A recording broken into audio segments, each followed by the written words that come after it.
Capítulo 219, Casa de Leilões Quilat, 2 TSK. O tio não é justo.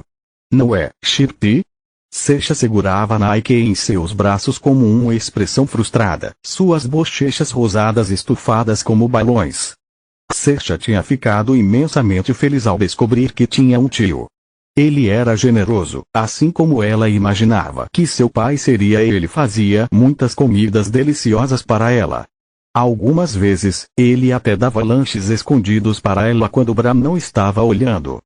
Ele até fez algo chamado algodão doce e que era tão delicioso que ela continuava implorando por mais. Mas seu tio foi injusto com ela e disse que não faria mais, pois ela poderia ter caries. Mesmo assim, Seixa o perdoou, já que ele sempre conversava com ela e lia histórias de Ninar. No entanto, nos últimos dias, ficou mais difícil dela conseguir vê-lo. Ele estava ocupado fazendo algo com Bram e parecia muito importante. Já que Seixa era mais inteligente que as outras crianças de sua idade, ela percebeu imediatamente que tinha algo a ver com ela. Então ela fingia que estava tudo bem na frente de Yonvo e Bram, mas como Seixa ainda era uma criança que nem tinha 10 anos de idade, ela ainda ficava entediada. Ela só queria brincar. Não era tão chato como quando estavam no 23º andar, porque Dora sempre vinha brincar com ela e as pessoas da tribo dos Unichifres a adoravam. No começo, ela os achava assustadores por causa dos chifres, mas depois que percebeu como eram gentis, ela passou a se dar bem com eles. Ela até fez amizade com outras crianças de sua idade e alguns garotos já estavam brigando por ela. E coisa mais importante era que ela tinha feito um melhor amigo, Nike. Ele escutava tudo que ela dizia e era tão fofo que Seixa o levava para todos os lugares que ia. Nike não gostava muito de ser tratado como uma boneca, mas ele tinha que admitir que às vezes se sentia vazio quando não estava nos braços de Seixa. No entanto, agora ele estava determinado a corrigir alguns maus hábitos dela. Seixa. HM? O meu nome não é Shirpi. N, não. Shirpi é Shirpi. Seixa puxou Nike para mais perto e balançou a cabeça. Nike fechou seu bico, se sentindo injustiçado. Ele se esforçou tanto para se livrar desse nome e ser forçado a aguentá-lo mais uma vez o deixava miserável. O tio e a sobrinha eram iguais. Ainda assim, ele entendia como Seixa estava se sentindo, então ele acariciou sua cabeça com suas asas. O que você quer que o seu tio faça para você? Seixa franziu a testa, perdida em pensamentos. Ela só estava chateada, pois seu tio não estava brincando com ela, mas não era como se Seixa não gostasse dele. Na realidade, ela gostava muito dele e só queria que ele fizesse mais por ela. Seus olhos brilharam quando pensou em algo. Quero que ele faça algodão doce. Algodão doce? Isso.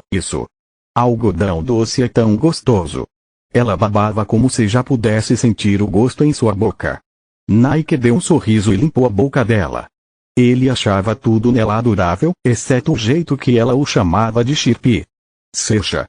É o que ele me disse. Yonvo deu um sorriso torto enquanto olhava para Nêmesis, que não via faz um tempo. Nike tinha passado as reclamações de Seixa para Nêmesis através de sua conexão. Yonvo abaixou sua caneta pensativo.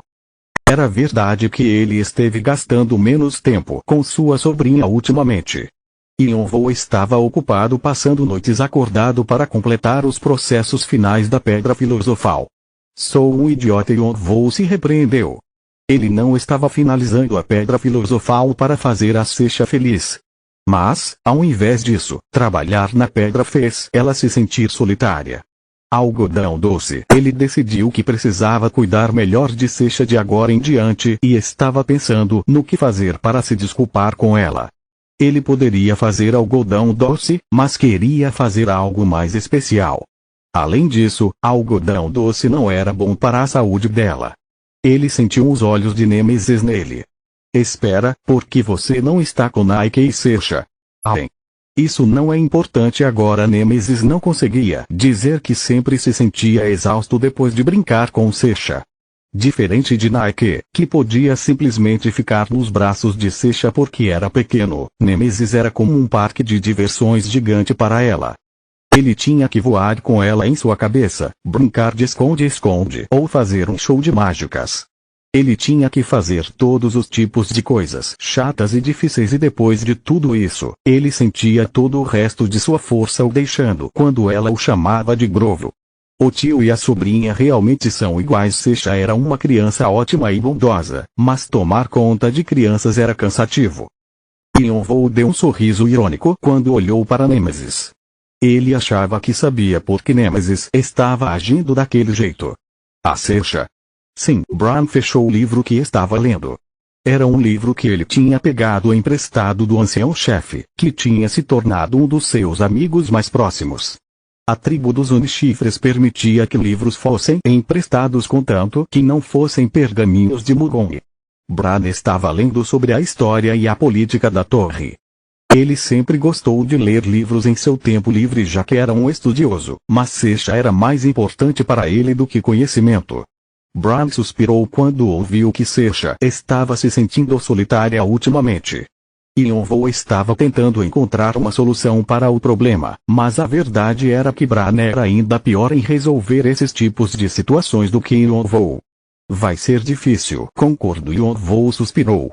O que eles deveriam fazer? Seria mais fácil se Sasha fosse um garoto. Ele simplesmente poderia pensar no que gostava de fazer quando era mais novo, como brincar com os robôs que seu pai deu a ele e a seu irmão. Yonvou não tinha ideia do que garotas gostavam. Em breve, ele ficaria ainda mais ocupado lidando com Valpurgisnacht, então ele queria brincar com Sasha antes disso. Ele achou que seria fácil quando se lembrou da filha da sua ex-namorada, mas Yonvou queria fazer mais por Sasha, já que ela era sua sobrinha. O que ele poderia fazer? Então ele decidiu que seria melhor procurar por outra pessoa para pedir conselhos. O que acha de eu dizer a ela que não sei como fazer esses tipos de coisas? Yonvou se sentiu desconfortável pela primeira vez enquanto Edora dava um sorriso brilhante para ele. Yonvou foi falar com ela, porque era uma garota e poderia saber o que fazer. Mas ao invés de responder, Edora riu.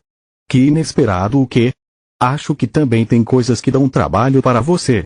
É engraçado. Eu também sou humano. Edora simplesmente riu mais uma vez. Ela podia sentir como Yonvou estava confuso. Ele agia como uma máquina o tempo todo, mas não para sua única parente.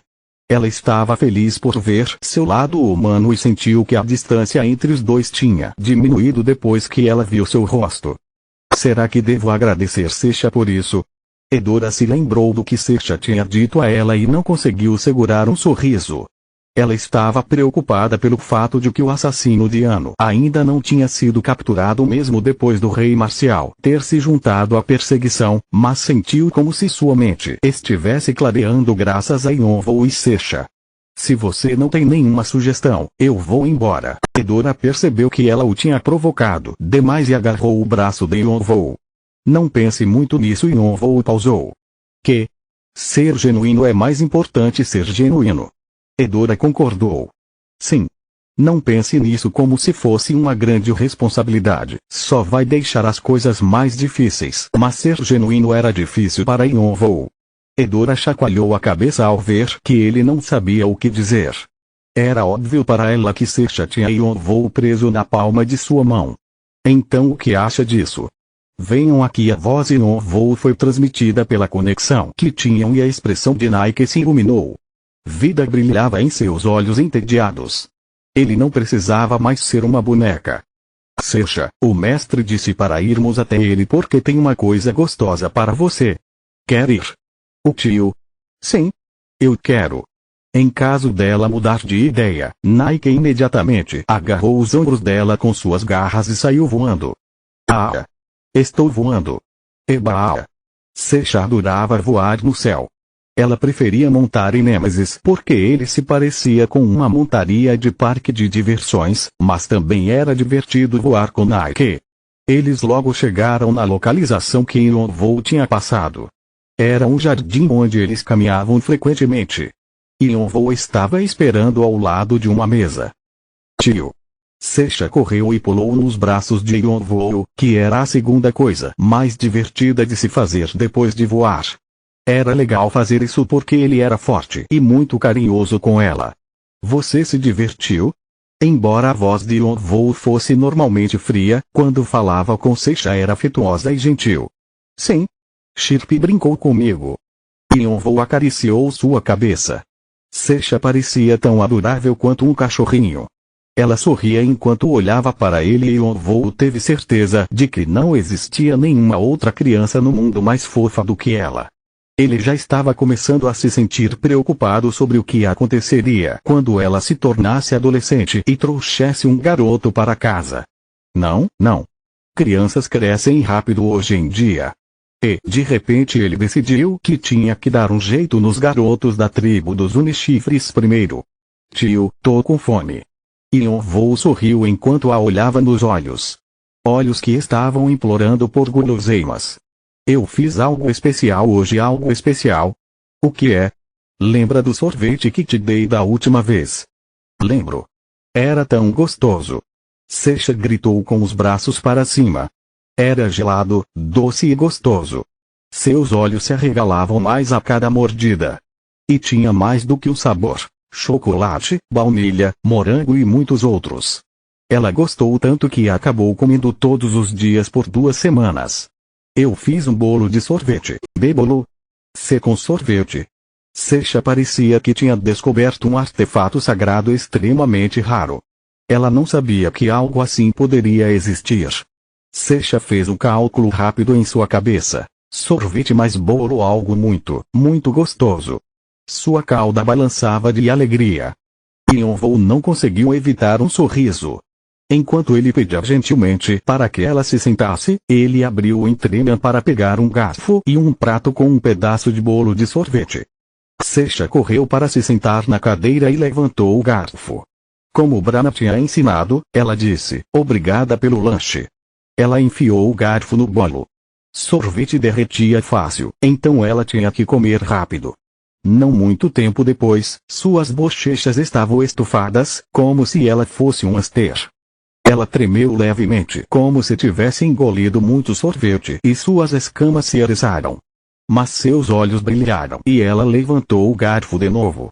Yonvoo limpou o sorvete na boca dela. Um cheiro de flores podia ser sentido na brisa.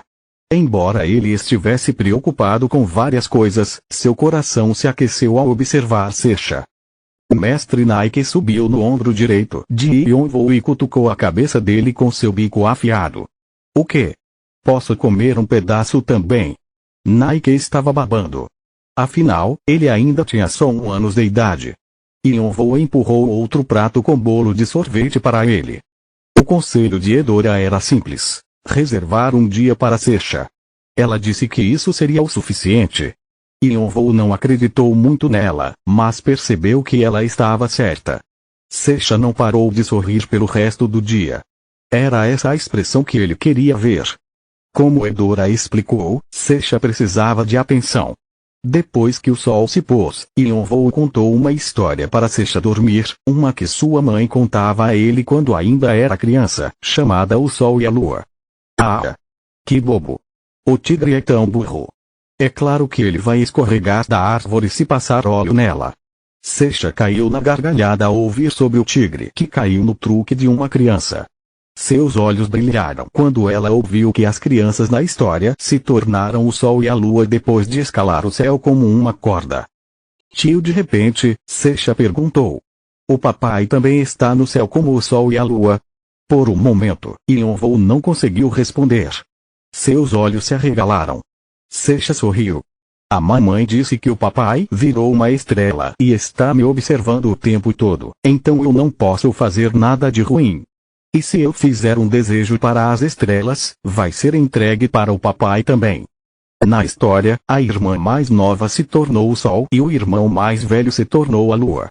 Para Yonvoo, era como a história deles.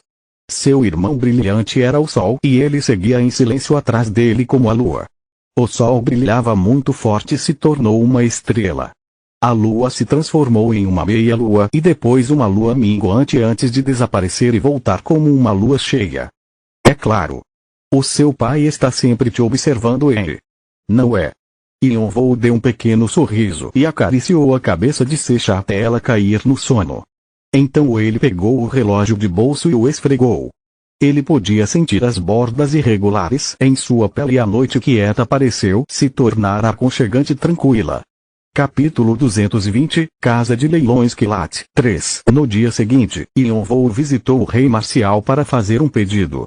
O rei Marcial, que estava ocupado perseguindo o deus do arco, parecia excepcionalmente sinistro. Sua busca tinha terminado em falha novamente e já que tantas pessoas foram perdidas ou feridas, eles tinham que usar todos os recursos que possuíam. Mas o rei Marcial deu um sorriso torto para Yonvou como se nada tivesse acontecido. Esse pequeno discípulo me muda cada dia. Fiquei sabendo que você criou algo divertido apesar do grupo ter concordado em manter tudo que tinha a ver com a pedra filosofal em segredo. O rei Marcial tinha descoberto sobre ela. Ele podia sentir que Yonvou tinha mudado e acenou a cabeça como se estivesse se divertindo. Yonvou cresceu bastante se comparado com a última vez. Graças a você, consegui criá-la sem problemas. O rei Marcial deu um sorriso zombeteiro e acenou com a mão. Você diz coisas insinceras muito fácil. Você tá ficando cada dia mais sem vergonha, e? É tudo graças ao meu professor. Você é muito bom em tagarelar. Mas é ótimo ver que está mais animado agora. O rei Marcial continuou com um sorriso. A primeira vez que te vi, você parecia com o lobo feroz que estava passando fome já fazia 5 meses. Mas agora finalmente está se parecendo com uma pessoa. Por um momento, Yonvou ficou sem palavras.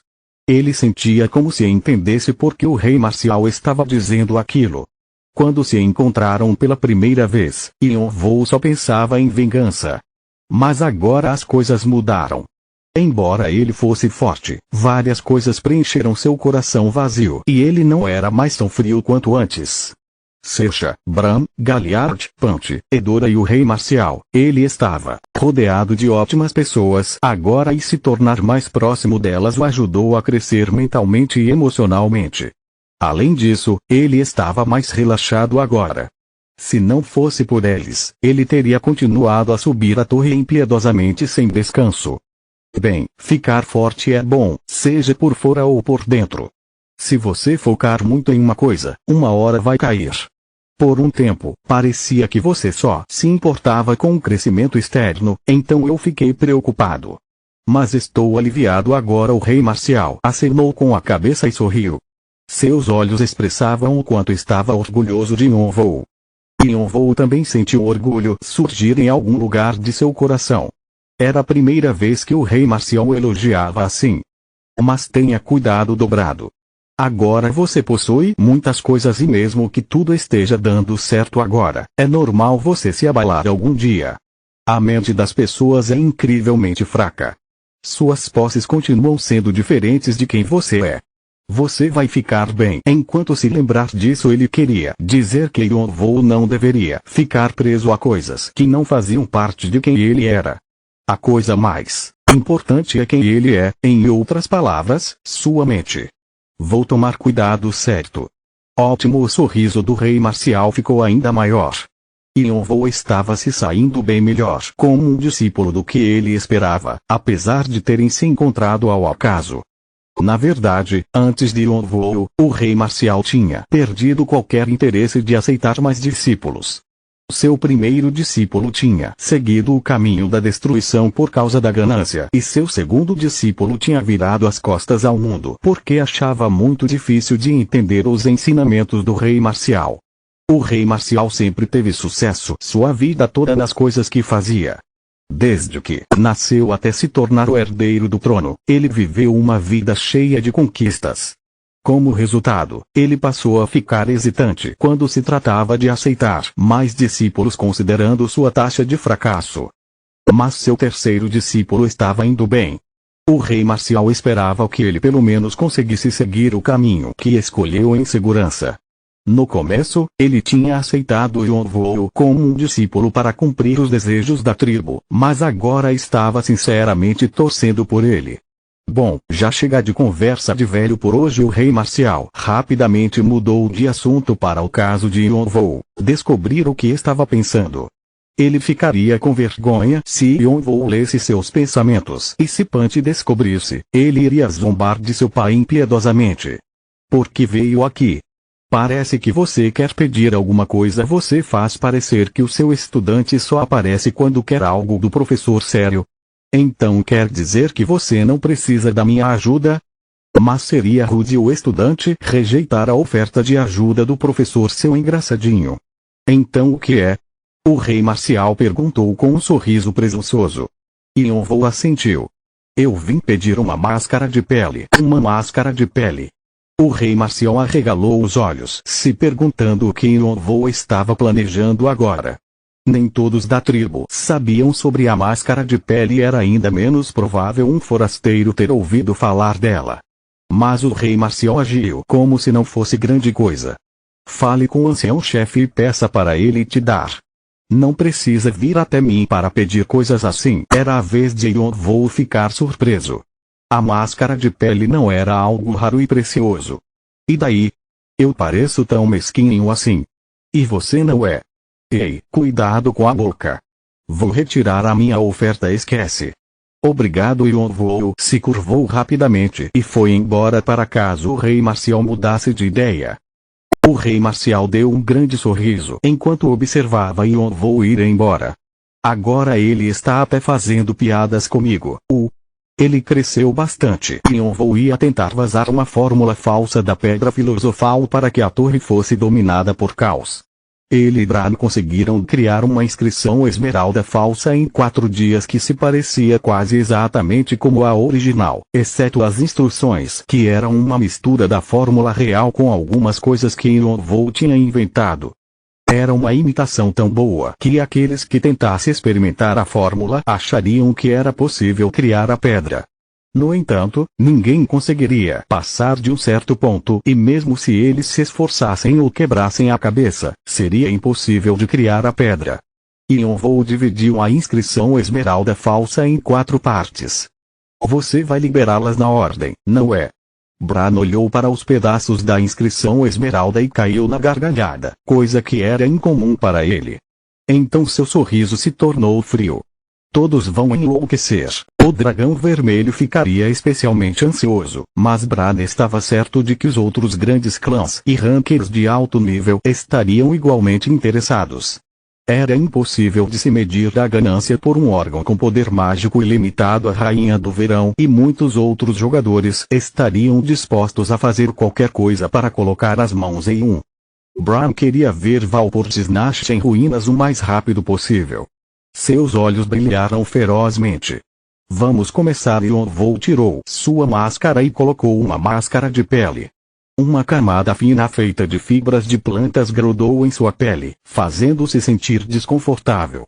Está bom.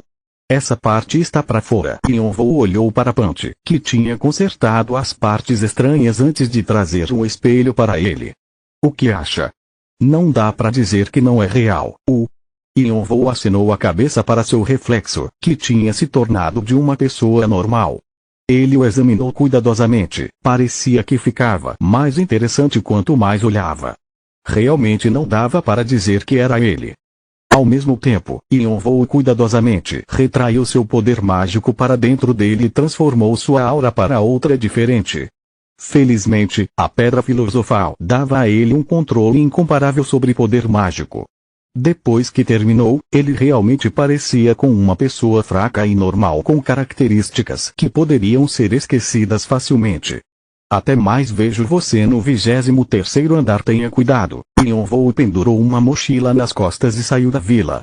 Enquanto ele procurava pela casa de leilões Kelat, Punch e Dora iriam para o 23º andar com Bran e Galliard para reunir os pedaços da energia demoníaca de Agares que tinha se espalhado por todo o andar e jogá-los no lago de Roy para criar um demônio de baixo nível que poderia ser usado para curar Sersha.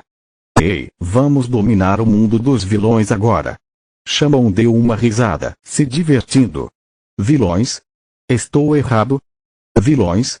Acho que não. Yonvou deu um sorriso. A descrição de Shannon estava quase certa, já que ele estava planejando levar a torre à loucura. Ele não estava atrás só de Valpurgisnacht. Seu objetivo também era a torre em si. Yonvou umedeceu seus lábios com sua língua. Seus olhos brilharam friamente, como os olhos de um predador que havia encontrado sua presa. A casa de leilões Kelat era um mercado aberto a todos os jogadores e era uma operação tão grande que lidava com milhares de itens por dia.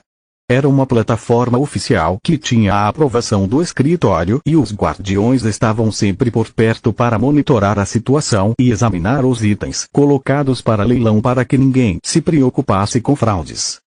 Se fosse pedido, a identidade da pessoa que colocou o item para leilão poderia ser mantida em segredo. Também era um ótimo lugar para se livrar de itens que as pessoas encontravam acidentalmente. Sempre que os grandes clãs precisavam de um grande número de um certo item ou estava discretamente procurando por um item em específico, eles iam direto para a casa de leilões. Quando Yonvou chegou, a casa de leilões Kelat estava abarrotada de pessoas. Graças a isso, ninguém olhou duas vezes para Yonvou e ele conseguiu se misturar na multidão com suas roupas folgadas e mochila. Até sua expressão rígida fazia ele parecer com um vendedor novato. Uau! Não mudou nada. Esse lugar continua uma bagunça como sempre. Mas por que tem tantas pessoas? Hoje não é nenhum dia especial. Shamon deu uma gargalhada, feliz por estar no meio de tantas pessoas depois de tanto tempo. Ryong não disse muito, mas parecia que estava se lembrando de boas memórias também. Não havia muitas pessoas que nunca tinham ido à casa de leilões Kelat como Yonvou. Ela era composta por várias construções em um terreno enorme que era dividido em 9 seções. A construção no centro era onde os leilões aconteciam e havia barracas onde você podia fazer trocas com outros jogadores. Yonvou estava indo na direção da seção de negócios, onde a maioria das pessoas que tinham itens para vender iam. Os vendedores poderiam deixar seus produtos para vender no local ou procurar diretamente um comprador. Para fazer uma venda consignada, o jogador tinha que pagar uma taxa e então colocar o item para leilão. Vender diretamente a um comprador significava vender com o preço predefinido da casa de leilões. Aqueles que tinham confiança no valor dos seus bens escolhiam a venda consignada, enquanto aqueles que precisavam de dinheiro rápido escolhiam vender diretamente ao comprador. Yonvou passou pelo mercado de mão de obra onde jogadores com todos os tipos de armas estavam de pé perto de portais que poderiam levá-los a qualquer andar. A casa de leilões Kelat também lidava com mercenários. Deve ser por aqui. Lembrando-se do mapa no diário, Yonvou olhou em volta. Havia várias áreas para negócios para que não houvesse muita competição entre os comerciantes. O escritório só gerenciava a casa de leilões Kelat e os negócios eram feitos por comerciantes de verdade. Os mercadores misteriosos, como o que Yonvou encontrou no tutorial, não eram nem jogadores, nem guardiões. Eles iam e vinham de vários mundos e dimensões, trazendo com eles todos os tipos de itens. Yonvou estava procurando por um grupo específico. Assim como os jogadores podiam se juntar a clãs, os mercadores misteriosos podiam se juntar a associações. Yonvou estava procurando por uma chamada Vento do Oeste. Seu irmão frequentemente procurava por eles para fazer acordos, porque eram muito eficientes e eram considerados uma das 5 melhores associações. Se eu conseguir vender alguma coisa aqui, vai ser levado facilmente e os boatos vão se espalhar rápido. Ele abriu a porta de um prédio chamado Área de Negociação da Associação Vento do Oeste. Obrigado por nos escolher. Nós adoramos idiots, quero dizer, clientes como você. Espero que escolha usar o mercador de novo no futuro. Ele ouviu uma voz assim que entrou. Um mercador vestindo um manto com capuz parecia ter acabado de completar um acordo e estava com um largo sorriso estampado no rosto. A voz familiar fez Yonvou esbugalhar os olhos. Esse cara. Continua no próximo vídeo.